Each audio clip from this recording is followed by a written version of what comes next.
Aujourd'hui, je vous explique quoi faire pour le travail de zone, brouillard de guerre. Donc, vous avez besoin de votre livret de zone ouvert à la page 14 et d'un stylo pour souligner les choses importantes et pour prendre des notes. Vous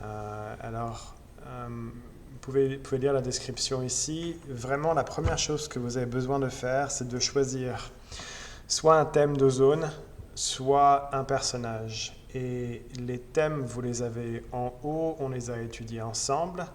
Et les personnages, vous avez la liste des personnages à la page 13. Et vous aviez en bas de la page 13 une banque d'adjectifs et vous deviez définir chaque personnage avec. Si vous choisissez un personnage, c'est un travail qui est un petit peu plus simple, qui est aussi un petit peu moins intéressant. Et si vous choisissez un thème, c'est un travail qui est plus difficile, mais qui est aussi plus intéressant.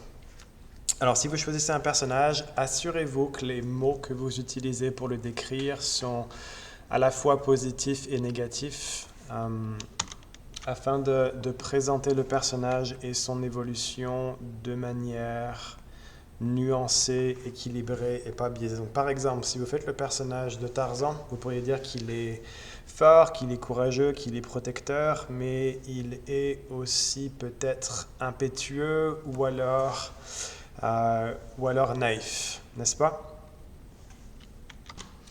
Une fois que vous avez choisi un personnage ou un thème, le but vraiment du travail, c'est de me montrer votre compréhension du thème ou du personnage et aussi de montrer comment l'auteur Marcel Dubé fait évoluer ce thème ou fait évoluer ce personnage et comment il le présente. Donc pour cela, je vous encourage de commencer à récolter une quinzaine ou une vingtaine de citations qui viennent des 3 actes et de les organiser d'une manière qui est logique pour vous. Une fois que vous avez vos 15 à 20 citations, vous allez devoir choisir un type de travail que vous allez me rendre et qui fait du sens pour vous. Alors en classe, on a fait une liste avec les élèves de différents travaux possibles. Vous avez les jeux de société, board games, puis après je vais vous montrer quelques exemples de ce que les élèves du semestre passé ont fait. Vous pourriez décider de faire une ligne de temps, un diorama, une affiche, un roman graphique, un prési ou un PowerPoint ou quelque chose similaire en ligne. Vous pourriez faire un poème, un diorama ou alors même j'avais des élèves le semestre passé qui avaient fait une introduction pour un jeu vidéo. Alors, je vais vous montrer maintenant quelques exemples de cela. Donc ça, c'est le diorama. Vous remarquez que les citations sont affichées un peu partout et aussi derrière les portes.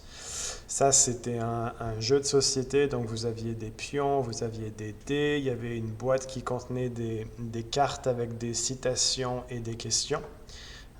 Puis si vous regardez un petit peu le choix des couleurs, le choix des dessins, vous allez voir qu'il y a beaucoup de symbolisme dans ce travail.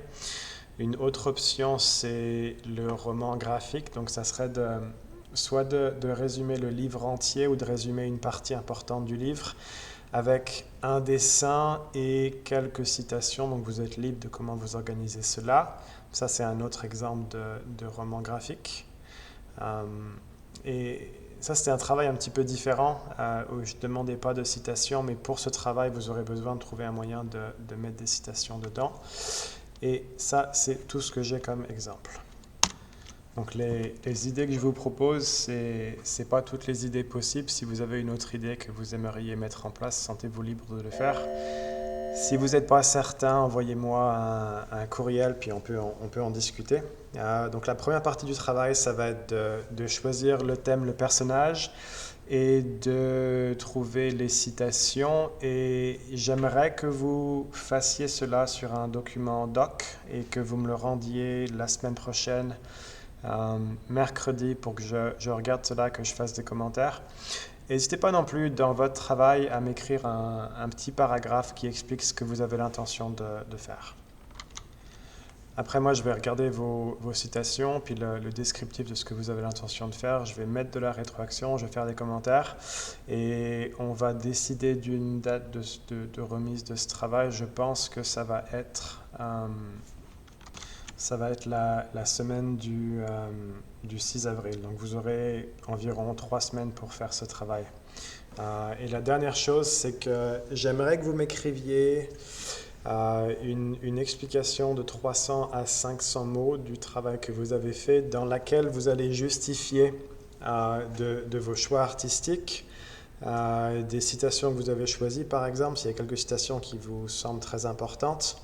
Une autre chose que j'aimerais que vous fassiez, c'est que vous m'expliquiez un petit peu tous les choix un petit peu plus subtils que vous avez fait. Donc si vous avez utilisé certaines couleurs ou que vous avez utilisé du symbolisme ou n'importe quoi, juste assurez-vous de l'écrire au cas où moi je ne le remarque pas, ça va influencer votre note. Donc finalement, pour résumer le travail, vous choisissez soit un thème, soit un personnage. Vous prenez 15 à 20 citations et après vous choisissez de comment vous les organisez. Vous me faites votre travail, vous y ajoutez une explication. Et la dernière chose que je vais faire, c'est que je vais mettre les dates de remise de travaux sur le Google Classroom et vous allez voir ça bientôt. Voilà, si vous avez des questions, envoyez-moi un courriel. Merci.